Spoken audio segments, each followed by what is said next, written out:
Ethan Miller's life was collapsing, his family farm buried in debt, the crops dead from endless droughts, and the bank circling like vultures.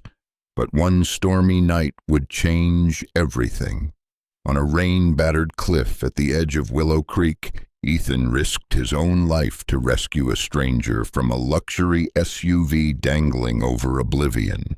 That stranger, Madison Carter, a powerful billionaire tech mogul whose empire was as cutthroat as it was scandal-ridden. Ethan expected nothing in return. Yet Madison, shaken by her brush with death and inspired by the farmer's unshakable honesty, offered him something bigger than money, a chance to save his land and revive his town by turning it into a model for green technology. As rumors spread, enemies circled, and hidden truths surfaced. Ethan and Madison found themselves fighting not only for the farm's survival, but for their own reputations and hearts. In a world where trust is rare and greed rules, could an honest farmer and a scandal-scarred billionaire rewrite their fates together? This is the story of how a single moment on a cliff's edge pulled two broken worlds together, and how what she did next changed everything. The morning sun barely warmed the frost-bitten air as Ethan Miller tightened his worn leather gloves and stared across the cracked, lifeless soil stretching far beyond his weathered boots. Once this land had fed hundreds, cornfields that danced golden in the breeze, tomato rows so lush they seemed to bleed crimson at harvest. Now the fields were nothing but stubborn dirt and broken promises. Ethan's father had always said the Miller land had a soul. "Treat it right, and it will take care of you for generations," he used to say, voice gruff but eyes warm with hope. But the old man was gone now, buried behind the barn under the only patch of ground that still sprouted wildflowers each spring. The family farm had passed to Ethan before he was ready, and he'd done everything in his power to keep it alive. But power was exactly what he lacked. He had debts so big they echoed in every creaking board of the farmhouse at night. He owed the feed store, the seed supplier, the mechanic who kept his battered red pickup from falling apart completely. And above them all loomed the bank, Wells County Savings, whose tidy loan officers never seemed to sweat under their pressed suits and fake smiles. They'd already hinted they might auction off the land if he missed another payment. Ethan bent to scoop a handful of soil, dry and stubborn. He let it sift through his fingers, feeling a pang in his chest. Once, this dirt had run dark and rich, smelling like rain and promise. Now it smelled like dust and defeat. He brushed his hands on his jeans and straightened up, ignoring the ache in his back. There was work to do, even if it felt pointless. At the edge of the property, an old windmill creaked lazily in the breeze. Next to it, a rusty water tank sat mostly empty. The drought had sucked every pond dry. His only working tractor was coughing oil like a dying horse, and the field hand he'd scraped money to hire last summer had long since left for steadier pay at the new distribution center off the highway. A bark snapped Ethan from his thoughts. Ranger, his old black and tan shepherd mix, bounded over with a stick in his mouth, eyes bright with energy that made Ethan envy the dog's simple optimism. "Sorry, buddy," Ethan murmured, patting Ranger's side. "No time for fetch today." The dog dropped the stick anyway and trotted alongside him as Ethan made his way back to the farmhouse. The front porch sagged under his weight, boards squealing their protest. Inside, the kitchen was warm but smelled more like stale coffee than breakfast. He poured the last of yesterday's pot into a mug, ignoring the bitter taste. His eyes drifted to the small wooden table by the window, cluttered with unopened mail, all stamped with urgent red letters. He knew exactly what they said. Overdue, final notice, property seizure warning. He'd read enough of them to memorize the threat. Yet every morning Ethan woke up before dawn, pulled on the same work boots patched 3 times over, and tried again, because giving up wasn't something Miller did, not while he still had 2 hands and a heartbeat. He thought briefly of calling his sister Anna, who had escaped farm life years ago for a cushy job at a marketing firm in Chicago. She'd begged him to come with her, but Ethan couldn't leave. The land wasn't just dirt. It was roots and ghosts and sweat woven into his bones. It was the last piece of his father he could still touch. Outside the window, clouds gathered low over the distant hills. The weather radio crackled that a storm might roll in overnight, a rare break from the dry spell. Ethan's lips curled into a half-smile. Maybe, just maybe, some rain would save what little he had left. Ranger barked again, this time at the sound of a truck pulling into the driveway. Ethan stepped onto the porch, mug in hand, as the bank's dull gray pickup came to a stop near the barn. Out stepped Trevor Holt, loan officer and professional buzzard. He adjusted his tie like he was heading into court, instead of standing on Ethan's dying farm. "Morning, Ethan," Trevor called, too cheerful by half. Ethan nodded, feeling the tension twist in his shoulders. "Morning, Trevor." Trevor cleared his throat, flipping open a leather folder. "I wish I were here for better reasons, but you know why I'm out this way." Ethan's eyes flicked past him to the fields, barren rows that mocked him in silence. He took a deep breath, tasting dirt and despair on the wind. "Yeah," Ethan said finally, voice low but steady. "I know." What he didn't know was that before the next dawn, a twist of fate on a muddy cliffside would pull him into a world he could never have imagined, and test just how much of his father's stubborn heart he still carried on his own.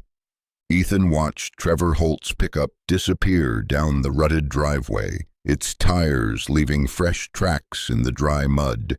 The bankman had left behind a polite threat disguised as sympathy. "One more missed payment, Ethan, and the board will have no choice but to foreclose." Ethan wanted to punch something. He settled for running a hand through his hair and letting out a long sigh that carried years of fatigue. Ranger whined at his side, as if sensing his master's unraveling hope. The wind had picked up, rattling the old windows of the farmhouse. Over the hills, the sky churned with a heavy, bruised purple.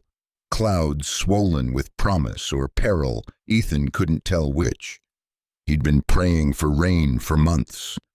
But in these parts, storms rarely gave what was needed without taking something else in return. Inside, he threw more wood into the fireplace and settled into his father's old recliner. The smell of the worn leather brought back memories of nights spent by this same hearth, his father sipping whiskey while little Ethan played with toy tractors on the rug. A loud crack of thunder shook the glass panes. Ranger barked once, then curled up at Ethan's feet. The power flickered. He muttered a curse when it died completely, plunging the house into shadows. The only light left came from the flickering fireplace and the occasional burst of lightning outside. Ethan thought of calling Anna again. She'd scold him for not asking for help sooner, for being too proud, for letting the weight of dead generations crush him alive. But what could she do? Send money? He'd refuse it. This land was his responsibility. He drifted off in the chair, the storm's roar like an old lullaby. Somewhere in the haze between sleep and wakefulness, he dreamed of rain washing the dust from his father's gravestone, a fresh start, A second chance. A distant bang jolted him upright. Ranger was already at the door, growling low in his throat. Ethan grabbed his flashlight, slipped into his boots, and stepped onto the porch. Rain pounded the tin roof, soaking him instantly as he jogged toward the barn. Maybe the wind had blown the door open, or worse, maybe looters were sniffing around. In desperate times, a man's tools and leftover grain were worth stealing. But as he reached the back fence, another sound cut through the storm, a shrill, frantic scream. Ethan froze, ears straining over the howl of the wind. There it was again. "Help! Somebody!" The hair on his neck bristled. He scaled the fence and slogged through ankle-deep puddles toward the cliffside that bordered his property. The rain had turned the dry gullies into angry rivulets, mud sliding down the slopes like liquid chocolate. Another scream, clearer now, a woman's voice, hoarse and terrified. Ethan rounded a bend in the brush and nearly skidded off his feet. There, at the edge where the rocky bluff dropped 40 feet to a swollen creek below, headlights cut through the rain. A silver SUV, tires hanging halfway over nothing, its rear end balanced precariously on the eroding earth. Inside, through a rain-smeared windshield, a woman pounded on the window, her eyes wide with raw fear. "Hold on," Ethan shouted, though she couldn't hear him over the storm. He stumbled closer, feeling the ground squish and shift beneath his boots. One wrong step, and they'd both go over. Mud sucked at Ethan's boots with every step as he crept closer to the teetering SUV. He could see the woman more clearly now. She had shoulder-length hair plastered to her face, her manicured hands slapping the glass in panic. The back tires spun uselessly, sending pebbles clattering down the ravine. He inched around to the driver's side, bracing himself on an exposed route to keep from sliding downhill. "Hey, ma'am, can you hear me?"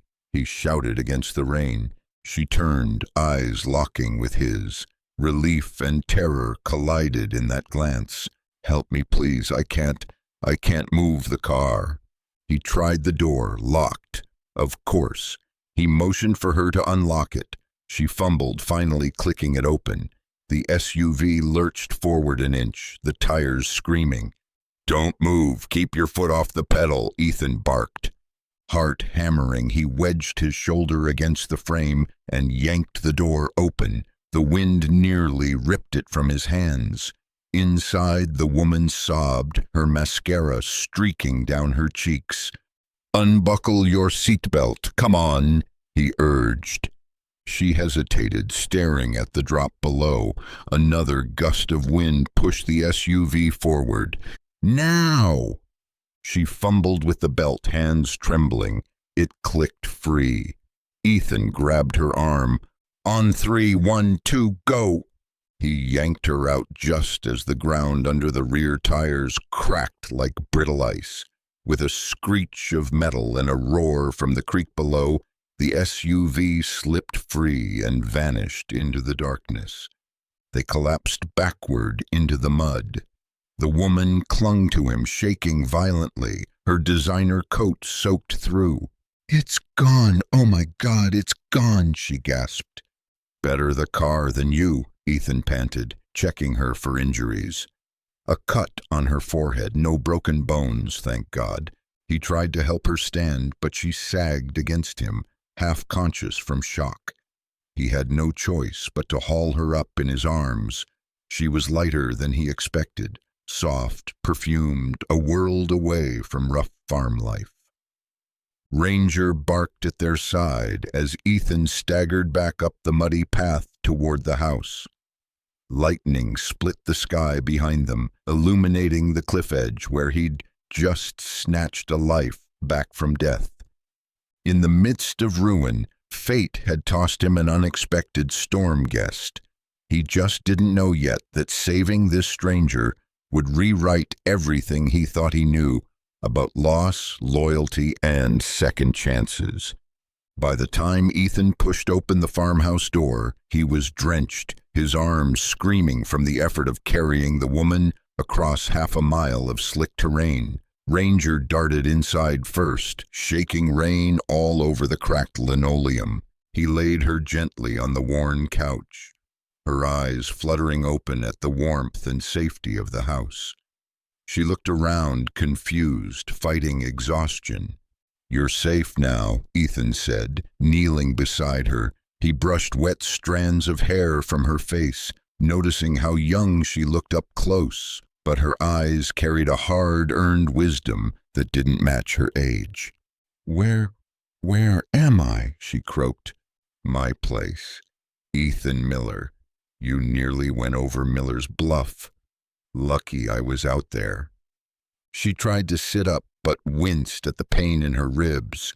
Ethan steadied her with a hand on her shoulder. "Take it slow. You've had a hell of a scare." She looked at him, blinking through tears. "Thank you. You saved my life." He shrugged off the praise, uncomfortable. "You'd have done the same for me, right?"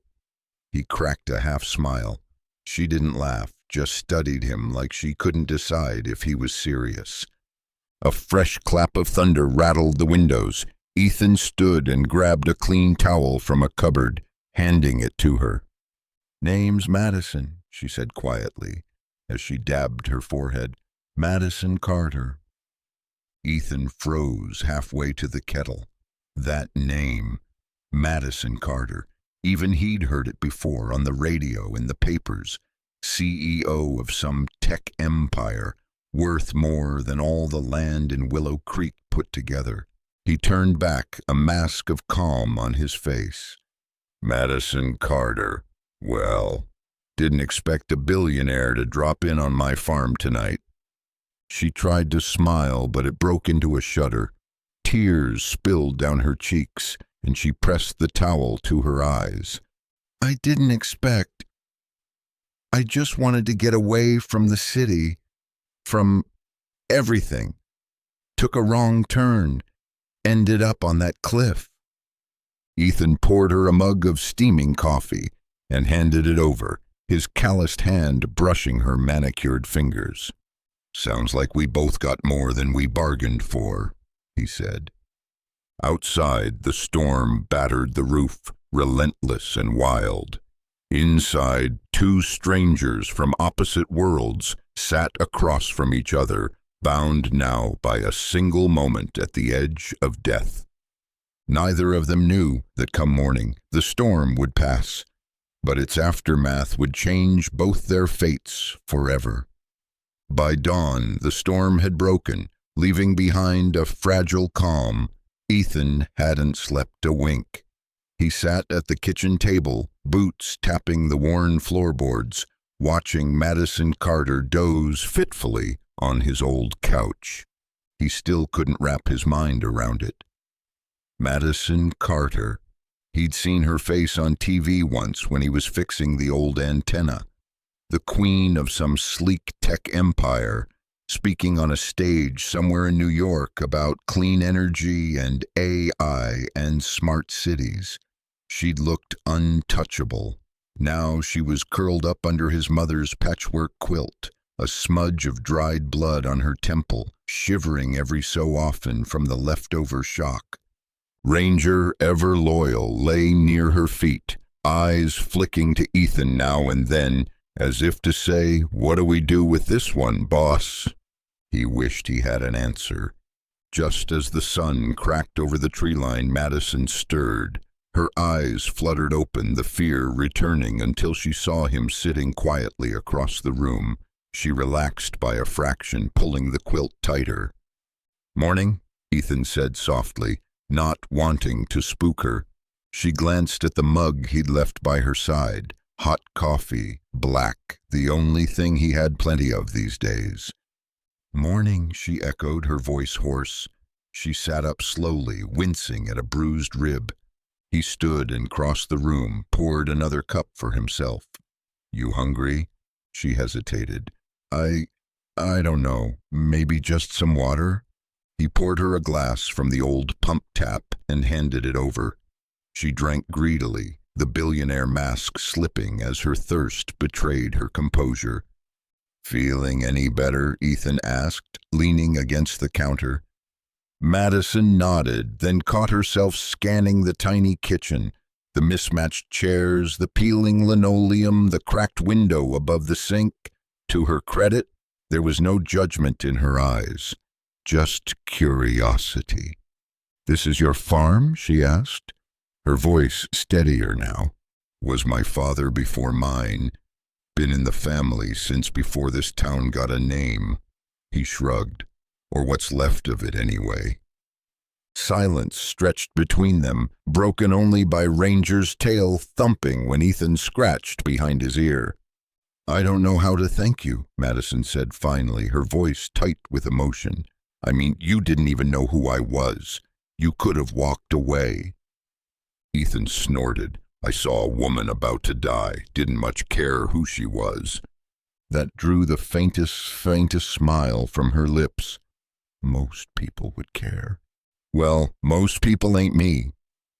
She studied him, really looked at him this time.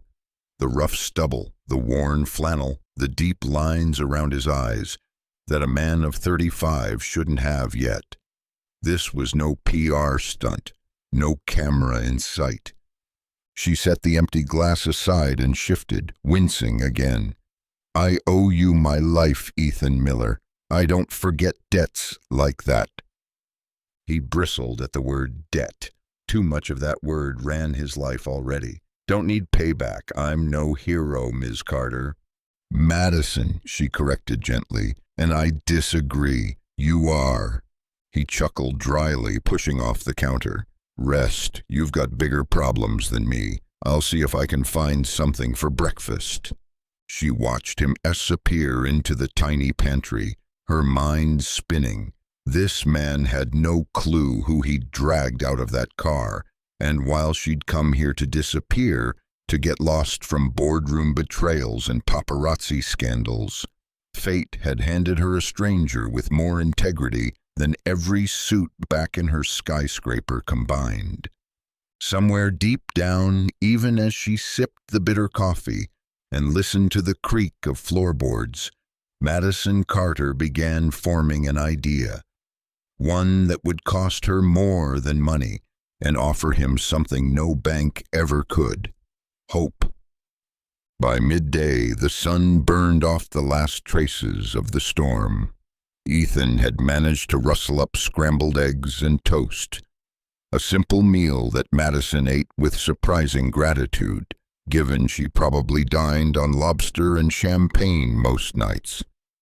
She sat at his little kitchen table, legs crossed under the quilt he'd wrapped around her shoulders. Her hair was still damp, face bare of makeup now, and Ethan found he liked her better that way. Real, unguarded. "Your dog's loyal," she said, watching Ranger sleep at Ethan's feet.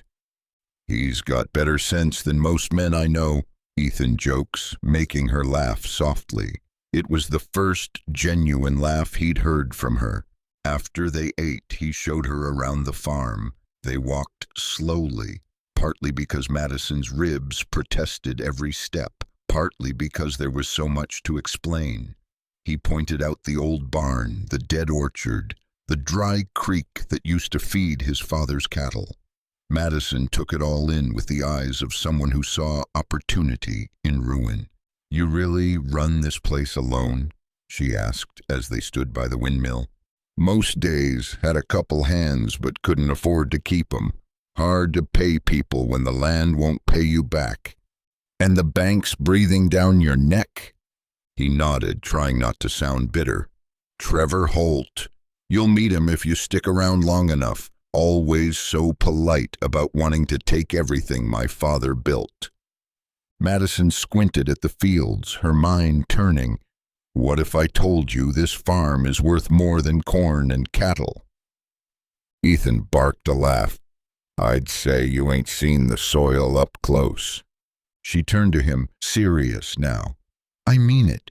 This place, the wind, the sun, the open land, it could be something new. Clean energy, smart farming, You have no clue how valuable that is to people like me." He crossed his arms. "People like you? Tech investors, sustainability firms. We dump billions into half-baked green projects because we need land like yours. Real land. But we don't have people like you. People who know it." Ethan's skepticism flared. "And what, you want to buy it? Turn it into some fancy test site and run me off?" Madison shook her head. "No, I want to do it with you. Use your knowledge. Bring in my tech. Make this farm the first of its kind. A model for what farming could be in 20 years. He looked at her like she'd sprouted wings. "Lady, I can't even keep the lights on half the time." "Then let me help you." Her voice dropped, earnest. "I owe you my life. Let me save yours." Ethan stepped back, the pitch echoing in his head like an impossible dream. He glanced at Ranger, who just thumped his tail in the dirt, blissfully unaware that his master's entire world might be on the brink of something bigger than drought and debt. They spent the next 2 days locked in a strange dance of trust and suspicion. Madison stayed in the farmhouse, moving from the couch to the front porch, where she made calls on a satellite phone she had shipped in overnight. Ethan overheard scraps: legal team, investors, pilot program, no press yet. He watched her pace the porch, still wearing his mother's old cardigan because her designer coat had been ruined by the rain and mud. It should have been absurd. Madison Carter, tech titan, dressed like a small-town librarian, but she made it look regal. By the third morning, she asked him to sit with her at the kitchen table again. "I'm leaving today," she said without preamble. Ethan's gut clenched. Stupid, really. He'd known she couldn't stay forever. "Back to your glass towers?" he asked lightly. She ignored the jab.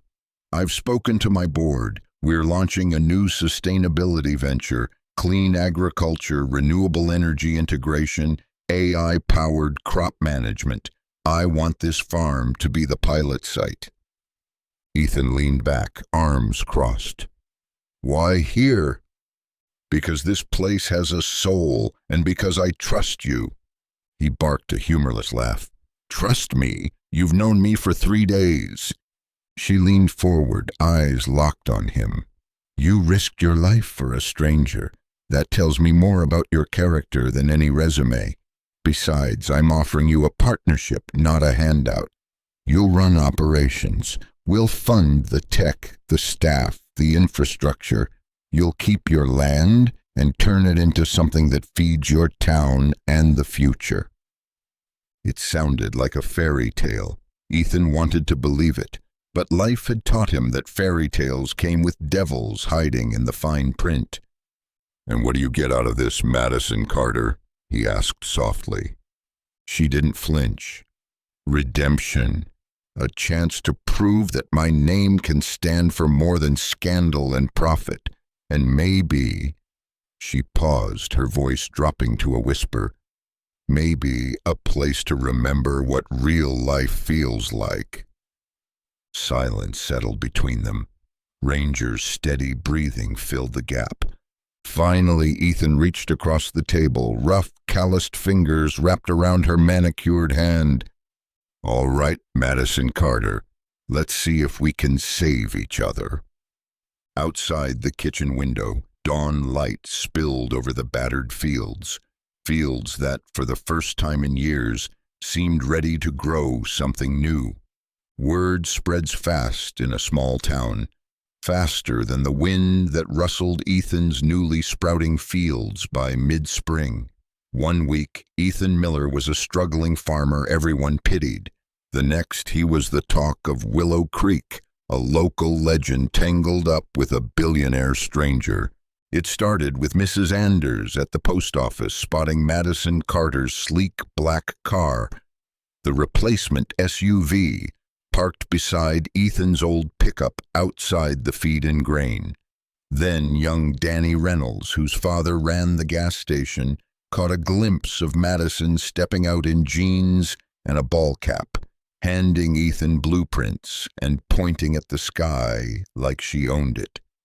By the time Pastor Leary mentioned Madison's name in passing at Sunday service, pray for the Lord's wisdom as new ventures change our community, rumors had bloomed like spring dandelions. Ethan tried to ignore them. He didn't have the energy for gossip. He and Madison had spent every daylight hour drawing up plans with Madison's small but ruthless task force of engineers and consultants. They walked every acre together, mapping irrigation grids, surveying old irrigation lines, debating where to install the first test wind turbines. On the fourth night of backbreaking work, Ethan collapsed into the kitchen chair, his shoulders screaming in protest. Madison was across the table, laptop glowing on her face as she reviewed projected energy outputs. "You know what folks are saying?" Ethan muttered, too tired to keep the annoyance from his voice. Madison glanced up, hair falling from her loose bun. "I assume it's not that you're the most eligible bachelor in Willow Creek?" Ethan scowled. "They think I sold out, that I'm handing my father's land to the city elites. Some say you're going to pave it over for condos." She shut the laptop and leaned closer. "Let them talk. Once they see the greenhouses and new crops feeding this town, they'll hush up fast." "It's not that simple," Ethan said, rubbing his temples. "These folks know me. They trusted my father. If they turn on me—" "They won't," she cut in gently. "I know scandal. I know how to kill it. You focus on the farm. Let me handle the whispers." Ethan stared at her, seeing beneath the sharp CEO mask for the first time that night. She looked exhausted, the fierce corporate shield cracked just enough to show the weary woman underneath, the one who'd trusted him not to let her die on a cliff. "Promise me something," he said after a moment. "Anything. Don't lie to them. If this is going to change everything, tell them, good or bad." Madison's eyes softened. "You have my word, Ethan Miller." And despite the noise outside their little farmhouse bubble, that was enough for now. Spring melted into early summer. The fields, once brown and brittle, now shimmered with green rose under the neat lattice of new irrigation pipes Madison's team had installed. Ethan walked the rows each morning, Ranger trotting at his side, marveling at the change. It felt like watching a dying patient open their eyes again. Yet doubt had a way of sneaking in when you least expected it. It came first through Daniel Harper, Ethan's childhood friend, the one who'd lent him parts and spare tools for years without asking for repayment. One evening, as Ethan locked up the greenhouse, he found Daniel leaning against his truck, arms crossed, expression grim. "Dan, didn't expect you out this way," Ethan greeted cautiously. "Figured I'd see it for myself," Daniel said, gesturing to the new glass structure behind them. "Pretty fancy for a struggling farm." Ethan bristled. "It's not about fancy, it's about survival." Daniel pushed off the truck, stepping closer. "Is it, though? Or is this about selling your soul to some city shark who's gonna flip this land the second you turn your back?" "You don't know her," Ethan shot back. Daniel laughed bitterly. "Neither do you, brother. 3 months ago you were praying the bank didn't take your daddy's barn. Now you're sleeping next door to Madison Carter, Queen of Wall Street. You don't think that's a bit convenient?" Ethan's jaw tightened. "She's done more for this land in 3 months than I could have done in 3 years. I trust her." Daniel shook his head. "I just hope you don't wake up one day to find she trusts money more than you." He climbed into his truck and drove off. leaving Ethan alone under the hum of the greenhouse fans, Ranger's low whine echoing his own unease. That night, Ethan lay awake listening to Madison talk on her satellite phone in the next room. Deals, contracts, promises of expansion potential.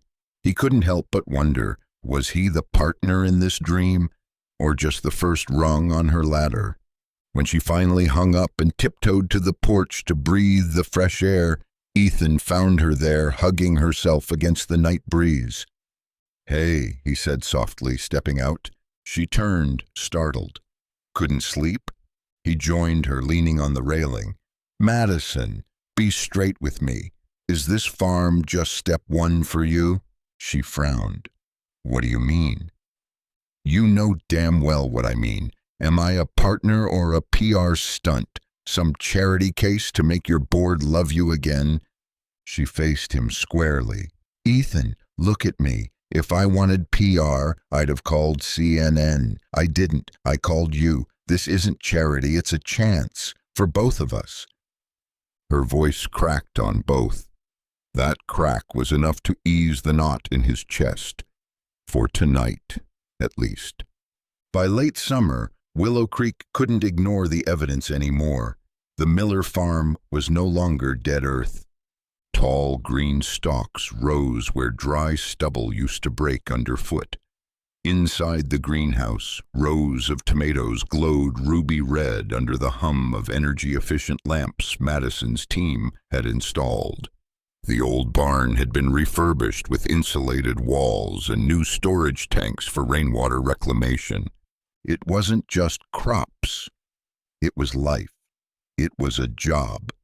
Madison's team had hired local welders to install the turbines, local teams to weed the hydroponic beds, local contractors to wire up the control systems. Money poured into Willow Creek like rain on thirsty soil. At the feed-in grain, old Mrs. Anders, who'd once whispered about Ethan selling out, now bragged to anyone who'd listen that our boy Ethan Miller's farm feeds half the county now. Ethan stood in the middle of the greenhouse one bright morning, brushing sweat from his brow as Ranger dozed under a tomato row. Madison was beside him, tablet in hand, eyes glittering with that unstoppable spark he'd come to both respect and fear. "First shipment heads out tomorrow," she said. "Organic produce to 3 restaurants in town, plus the co-op in Cedarville. We did it." Ethan let out a laugh, not the wary one from months ago, but a full, belly-deep laugh that startled even himself. He grabbed Madison by the shoulders and spun her in a giddy circle right there between rows of ripening fruit. She squealed in surprise, laughter bubbling up to match his own. When he set her down, breathless, they stood too close, the warm air buzzing between them. "Thank you," he said, voice rough with emotion. She looked up, eyes soft and unguarded. "No, Ethan Miller, thank you for reminding me why I started this in the first place." Outside, beyond the glass walls, the wind spun the new turbines lazily. For the first time in years, Ethan's farm, and maybe even his heart, was ready for harvest.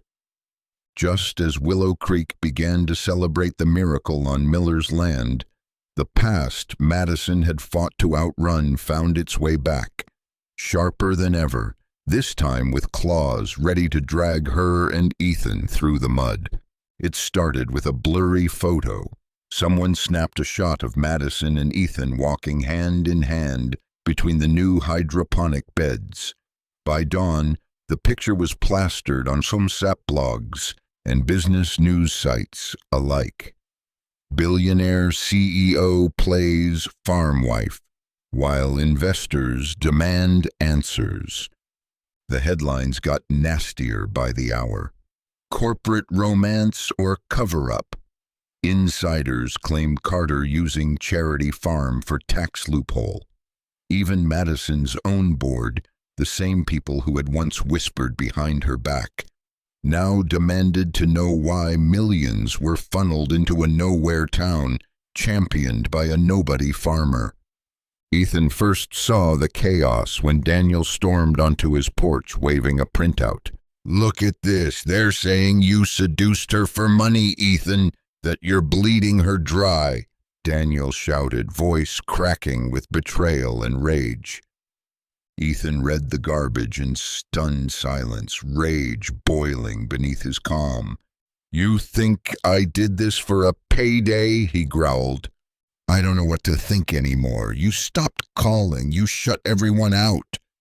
"Because I was working, Dan. Working so we didn't lose everything." Madison stepped out, hair still damp from an urgent call with her legal team. She saw the printout, and her face hardened into the cold, polished mask she'd worn at the first board meeting Ethan had ever sat in on. "Leave it," she told Ethan quietly, placing a steady hand on his arm. To Daniel, she said with icicle precision, "I don't answer to rumors, and neither does he. Believe what you want, but don't insult a man you've known your whole life, because the internet needs clickbait." Daniel looked between them. The tension, the exhaustion, the way they unconsciously leaned toward each other even in fury. Finally, he shoved the paper into Ethan's chest and stalked off, muttering, "Good luck, brother, you're gonna need it." That night, Madison called an emergency board meeting via video. Ethan watched from the corner of the room as old men in tailored suits and cold eyes demanded explanations. "Madison, this farm affair has tanked stock confidence. Investors want assurances." She cut them off sharply. "Gentlemen, we just tripled yield on test plots that experts said were dead zones. The produce is selling at a premium to markets begging for sustainability branding. And you're worried about tabloid gossip?" A director sniped, "We're worried about your judgment and your entanglements." Ethan's hands clenched so tight, his knuckles cracked. Before he could bark back, Madison's voice cut the room to ice. "You gave me this project because you thought I'd fail and quietly disappear. Instead, I turned a dying farm into the future of your quarterly reports. If you want my resignation, call a vote. But know this, you lose me, you lose Willow Creek, and you lose every green cent it's about to rain down on your portfolios." Silence. The meeting ended with reluctant nods and forced smiles. Afterward, Ethan found her alone on the porch, staring at the stars that barely cut through the summer haze. "You didn't have to fight for me, you know," he murmured. She turned, tears she'd refused to shed in front of her board, now brimming in the corners of her eyes. "Didn't I, Ethan? Who else ever did?" In the quiet that followed, he understood more than any words could say. Without thinking, he closed the space between them and kissed her, soft at first, then desperate, like two people grabbing at the only truth left untouched by lies. The next week tested every seed of hope they'd planted. Protesters showed up at the farm gate, a ragtag mix of local skeptics and out-of-town conspiracy chasers, convinced Madison's project was a front for some government plot. News vans rolled through Willow Creek, painting Ethan as Madison's toy farmer on every screen from Oregon to New York. Orders at the local market doubled, but so did the questions, the side eyes, the not-so-quiet gossip behind the feed store counter. Ethan reached a breaking point when he caught two strangers trespassing, drones buzzing over the new wind turbines. He chased them off with rangers snarling at his side, adrenaline shaking him for hours after. Something had to give. At Madison's insistence, they called a public meeting at the town hall. An old brick building that smelled like stale coffee and history books. Word spread so fast they had to drag in extra folding chairs. Madison stood before them in jeans and a simple blouse. No designer armor tonight. Ethan watched her from the side, heart pounding like a drum against his ribs. "Folks of Willow Creek," she began, voice echoing through the hall. "I know many of you don't trust me. I don't blame you. People with my kind of money usually come to take, not give." Murmurs rippled through the room. Old Mr. Lawson in the back spat a wad of tobacco into a cup and muttered, "Ain't wrong about that." Madison didn't flinch. "But here's the truth. I was running from my life when I ended up here. This man," she gestured to Ethan, eyes softening, "saved me. Not because I was rich, because I was a person about to die." She paced slowly, locking eyes with farmers, shop owners, the preacher's wife. I saw in Ethan what I'd forgotten existed in my world: honesty, sacrifice, stubborn hope. And I realized maybe I could save something too, not for profit, for once, just because it was right. Someone near the front called out, "Why should we believe you? You'll leave when you're bored." Before Madison could answer, Ethan stepped forward. He didn't raise his voice. He didn't have to. Years of working this land had given him a calm that carried like a storm when needed. "My father gave his life to this farm, to this town. You know my name. You know I never lied to any of you. If you don't trust her, fine. Trust me. I swear on every acre of my family's soil. We're doing this together. And if she leaves tomorrow, the work stays."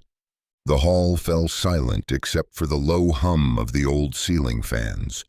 It wasn't a standing ovation, but when Pastor Leary rose first and said, "I trust the boy's word," the tide turned. One by one, murmurs turned to nods. Doubt turned to cautious belief. Outside, the news vans waited for drama. They got none. Just a quiet town deciding to bet on its own. Autumn draped Willow Creek in gold and amber. The air smelled of hay and turned to soil, not desperation. The turbines hummed softly on the hill. New greenhouses dotted the horizon where broken barns once stood. Ethan stood at the edge of the oldest field, hands in his pockets, watching a line of trucks load up fresh produce bound for 5 counties now, not just one. Rangers lay in the grass nearby, snoring in the sunlight. Behind him, Madison laughed as she gave a local news crew a tour, but this time the story wasn't scandal or intrigue. It was a success. It was proof that an honest farm boy and a scandal-scarred mogul could rewrite both their stories with nothing but stubborn hearts and a plot of second-chance dirt. When she finally broke free from the cameras, she jogged up to Ethan, hair dancing in the wind.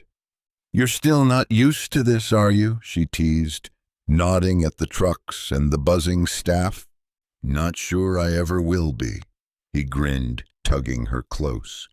She pressed a hand to his chest, feeling the heartbeat steady as the earth under their feet. "You know, some people say you saved my life on that cliff." "Didn't I?" he teased. She shook her head, smiling through tears. "No, Ethan Miller, you saved your own. You just didn't know it yet." With the sun warm on their faces, the turbines spinning hope into the wind, and the once struggling farm pulsing with life, Ethan kissed her, this time with no fear, no debts, no doubts. Fate hadn't taken his land or his soul. It had given him a partner, a purpose, and a story worth telling long after the last harvest came in.